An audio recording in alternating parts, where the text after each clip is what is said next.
The last 12 months has been challenging for all businesses of all shapes, sizes and sectors, but it's always positive when you hear that a company has recruited somebody, particularly of a senior appointment. So Sam, good afternoon, good to see you. Tell us and your audience a little bit about yourself and the reasons why you've joined PragmatiQ. Thanks, Ben. So yeah, Sam Fogwill, I'm the new commercial director of PragmatiQ. I guess my background has always been in data, digital marketing and CRM technology. So big and small companies, helping organisations, delivering services to help organisations around those areas. For PragmatiQ, I've known the co-founders Stuart and Jamie for a very long time.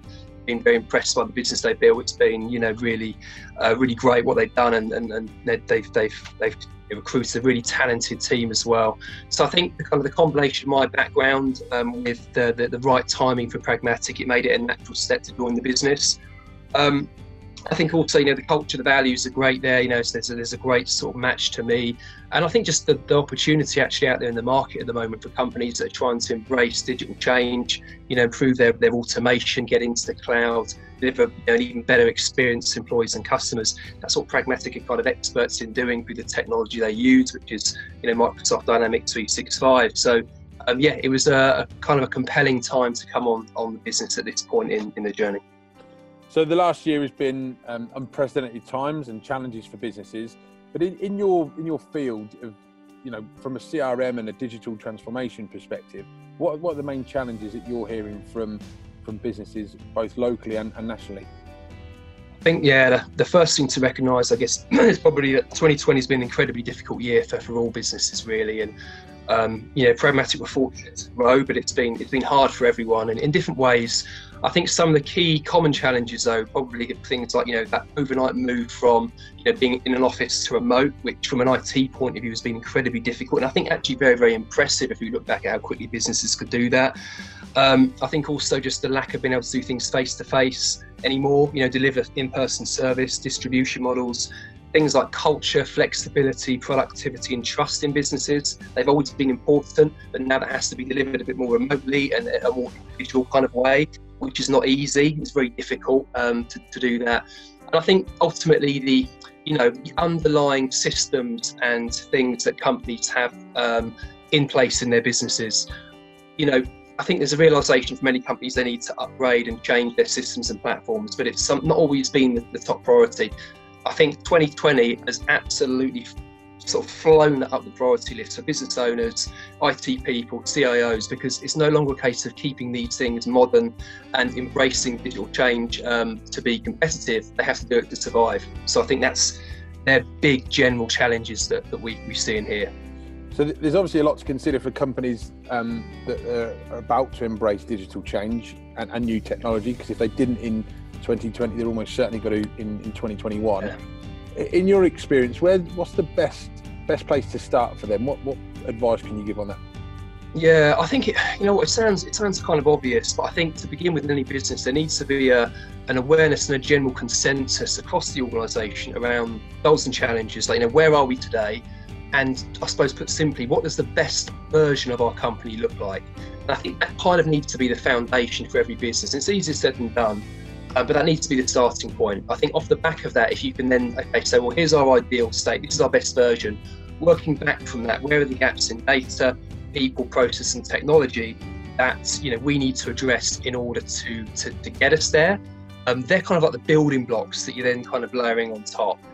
So I think that would kind of be the approach, the thing to consider.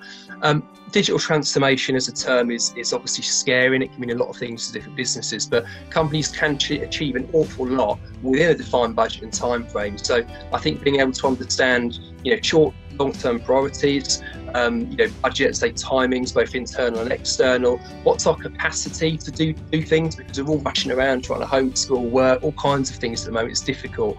And what's our internal skill set? Now, some companies will manage all this themselves. Others will decide to work with a partner to maybe kind of help them on that journey.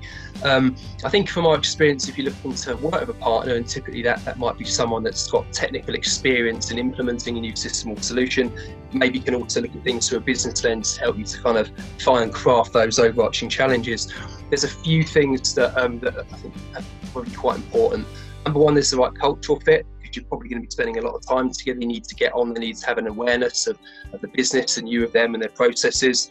They need to build, I think, relationships with everyone that's going to be involved, deep relationships, because they're going to be, I guess, acting as conductors to bring all this together, make sure that individual needs, but then the overall, the overarching goal and that ideal state a company is working towards can be achieved. Obviously, having expertise within the field is good, within the industry or similar companies.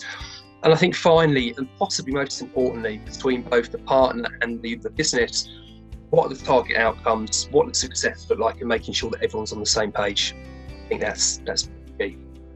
Good stuff. So looking ahead to the future, Sam, what are you most looking forward to and your first 12 months? I think, as I mentioned at the beginning, it's a great time to join the business. They're growing really, really quickly, a really, really great team, and we're building awareness now, both within the area but further afield. So excited to see where we can take it. Bit of an obvious one, getting back in the office. We actually we're in the process of moving into a new place in Milton Keynes. Actually having some face-to-face adult contact, and being around colleagues, it's quite novel, given office last banter. year. So office banter, exactly. That would be good. And I think just from a technology perspective, it's great technology, that Pragmatic will work with, and the platform of Microsoft Dynamics, the way it can be tailored and adapted to every business. When you work with a company to take them from one place to another, and you see the impact it has, the time it saves organisations, people, and the way it can transform business, it does give you a buzz. It's fulfilling. It's not always easy, but when you're sat around the table at the end, or on the Zoom or the Teams at the moment, it's brilliant looking back on these things. So I'm looking forward to that. And then finally, just to say personally, we moved to Ampthill about 6 years ago, before our son was born. Absolutely love the area, had never really heard of it before. We've got a bit of family locally, so I'm just looking forward to getting out into the community, meeting businesses, making new connections. I've heard great things about the business community, the support, the collaboration. So yeah, looking forward to getting out there and hopefully having a good and, I'm sure, eventful year. Well, Sam, from everybody at All Things Business, we wish you every success. You've joined a cracking company in Pragmatic, and you've definitely moved to a fantastic area. Cheers, Ben. Thanks very much. Take care. Bye-bye. Take care.